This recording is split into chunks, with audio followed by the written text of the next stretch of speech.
Hello, everyone. So today we're gonna talk about something very, very spicy. Like we all talk to ChatGPT a lot, and ChatGPT handles around 2.5 billion prompts every single day. So with this crazy knowledge and crazy information about a lot of people, are there some questions that you should never ask ChatGPT, or you can just ask anything? So in this video, we're gonna react to a video that talks about the 5 things you should never ask ChatGPT. But before we go into the video, I want to shout out the sponsor of this video, elodan.com. Elodan.com is a website that you can create anything using AI. You can create photos, you can generate videos, you can generate voiceover. You can create anything that you need for if you are a YouTuber, if you're just a marketer, if you like to market your business, you have to go to elodan.com. Here is a video showcasing what you can do with elodan.com.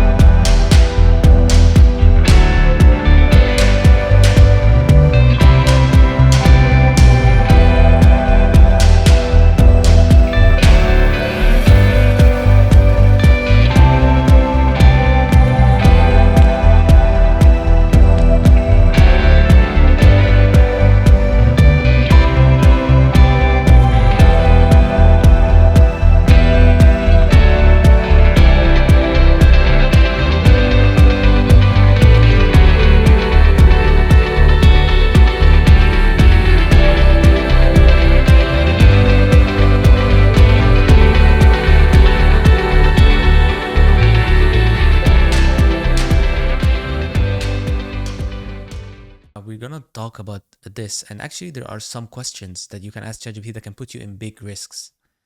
So we'll check that out because I really want to know this. I want to know what kind of questions I shouldn't ask ChatGPT. Let's go. For our last story tonight, imagine this. You're sitting at your desk rehearsing how to ask for a raise. But instead of Yep. calling a friend, you open ChatGPT and type just one thing. Pretend you're my manager, let's negotiate my salary. This is happening in real life. Gen Z is quietly turning AI into their rehearsal partner. Yep. From awkward conversations to office conflicts, even performance reviews, they're practicing. What's wrong with that? What's wrong with that? We're just rehearsing, man. I think that the interview industry and the whole HR department in many companies now, they realize that people are more ready for interviews. If you go for a job, you just ask ChatGPT everything about the job that you're going for, which is crazy because before AI, this was such a big hassle, and now it became so much easier. You can just ask ChatGPT before you go to the interview, and you have all the knowledge you need to pass this interview. All of it with a chatbot. They simulate managers, they use it for negotiation tactics, even ask for a script to go with it. And why do they do that? Apparently, Gen Z likes the no judgment part of it. If you did this with a colleague, they might judge you. But ChatGPT doesn't care. And it ties into a broader trend. Look at this survey. Yep. It says over 50% of Gen Z already use AI at work. Nearly 3 out of 4 believe that it will reshape their job soon, so they think it is a crucial part of their work life.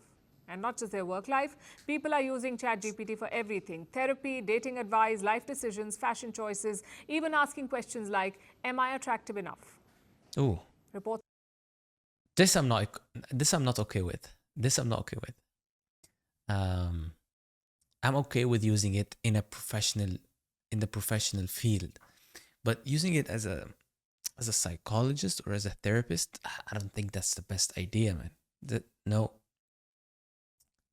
because it gives you also template answers, and this answer might not apply for you. But of course, the more ChatGPT knows about you, it will give you the right question, the right answer. But if you're just starting on ChatGPT and you ask ChatGPT, just open it for therapy questions, no, doesn't work like that. say it's one of the most common questions asked. And look at the deluge of questions. ChatGPT handles 2.5 billion prompts a day, 2.5 Oh my God. billion prompts in 24 hours. So you can understand how much the world is already relying on bots. And it's okay to use AI, but here's a caveat. Just because you can ask something doesn't mean you should. Oh, So, what should you never ask ChatGPT? tell me. What are those questions? We made a list and we'll start with the obvious one. Number one, do not ask questions involving deeply personal or sensitive data. Your passwords, your bank details, your office documents, do not put them in ChatGPT. It may sound obvious, but you'd be surprised by how many people still do it. Oh, And here's the problem with this. Once you type it in, it is no longer fully in your control. Think of AI like a cloud notebook, not a log diary. So the rule is pretty simple. If you wouldn't shout it in a crowded room, do not type it into a chatbot. That's number one. obvious. Number two, therapy and medical questions. Just said that. Yes, people are using AI for therapy. In fact, one study found that it's the number one reason people use ChatGPT for therapy. Oh, number one. But a chatbot is not a Number therapist. one is crazy. It may give you advice that feels right, but it could be harmful for you. And yet, people do it constantly. A symptom shows up, and they turn to ChatGPT to understand, even treat it. Now, you may think, what's the harm in asking? We'll tell you what's the harm. Studies have found that ChatGPT carries a high risk of misinformation, especially on medical questions. So use ChatGPT to understand medical terminology by all means, but get your diagnosis from a doctor. Okay. Okay. But I have just one concern. Doctors are not perfect either.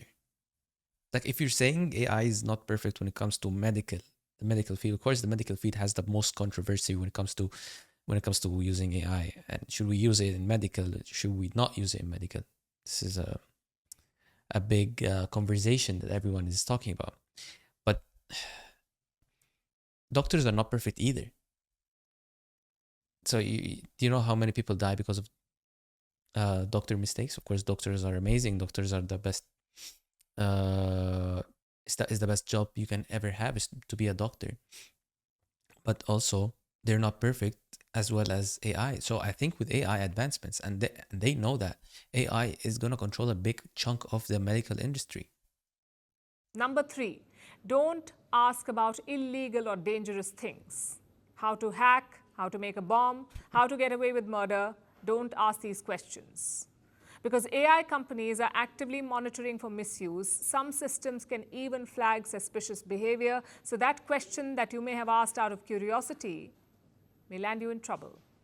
No. Number four, conspiracy theories. AI sometimes hallucinates, which means it can generate completely false information. And it will present that false information like a fact to you. There have been real cases of people going down conspiracy rabbit holes because the AI kept reinforcing their beliefs. So this is a big problem with bots. Yeah, big problem with bots is it will be on your side, whatever your opinion is. If you just say like the Earth is flat, and you just convince ChatGPT so much that the Earth is flat, it's gonna just say, okay, Earth is flat. You're right. You're actually smart for saying that. So this is how ChatGPT actually works, but I think it's different with the AI models. It's not all AI models, only I think ChatGPT. If you use Claude, it will tell you just, you're stupid, shut up. That's it. It will not just say, okay, maybe the earth is flat actually. No, it will say just read a book, man. Just have a life, go outside, have a walk. This is, I think, how Claude works. I don't use Claude, but this is what I hear about it. I use ChatGPT. And number five, do not use it for real human decisions. Should you quit your job? Should you break up? You can use it with that. You can use it for that, but the final decision should be yours. You're just taking an opinion, extra opinion, AI opinion. Sometimes it works. It will, for the most part, direct you to the right decision. This I don't agree. I use this and sometimes it works. Sometimes it gives you amazing ideas in life. You tell ChatGPT a lot about your life and it will tell you what your next move should be. And this is not just by guessing, this is by data, because they know how human evolve. So you ask about your next step and it will actually direct you. You shouldn't obey 100%, but you should think about what the AI is saying. Frontier boss. AI can help you prepare for those situations, perhaps, but it shouldn't decide for you because it does not know your life, Yeah. your history, your relationships, your dilemma. Yep. It gives clean answers, but real life is messy. And I'm not saying do not use ChatGPT or whatever bot you use. Use it by all means. It's a remarkable tool. AI is clearly the future. So do use all kinds of chatbots. But don't turn them into your doctor or companion or therapist. The question was never what ChatGPT can do. It can do a lot. The question is, what should you do with it? What should Also, these kind of interviews, I think, are just giving so much credit to ChatGPT and how powerful it is. It's still not that powerful, guys.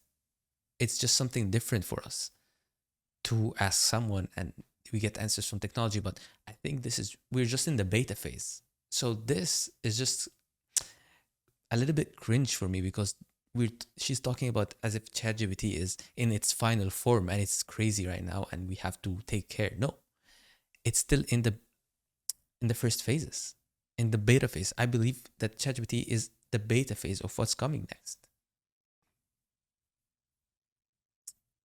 So I think we should be very careful about the future of AI, not the present. The present is just, I think we're just getting started. you share with it? And the answer more often is less than you think. The world doesn't fit in boxes, so why should your news? All right. Yep. This was a good video. This was a good video, and yeah, as I said, don't use it for illegal, of course, and dangerous instructions. Don't use it for giving this. It's your password. Don't, because everything is saved there. This is what most people don't understand, that everything you send to ChatGPT is saved forever. And you should take care of this. And you should keep this in mind. And you should also visit elodan.com, the sponsor of this video, and create anything using AI. Anything. You can even chat to Elodan. So if you don't want to chat to ChatGPT anymore, you can just use elodan.com and chat there and have your all beautiful conversations there. All right. Thank you guys for watching and goodbye.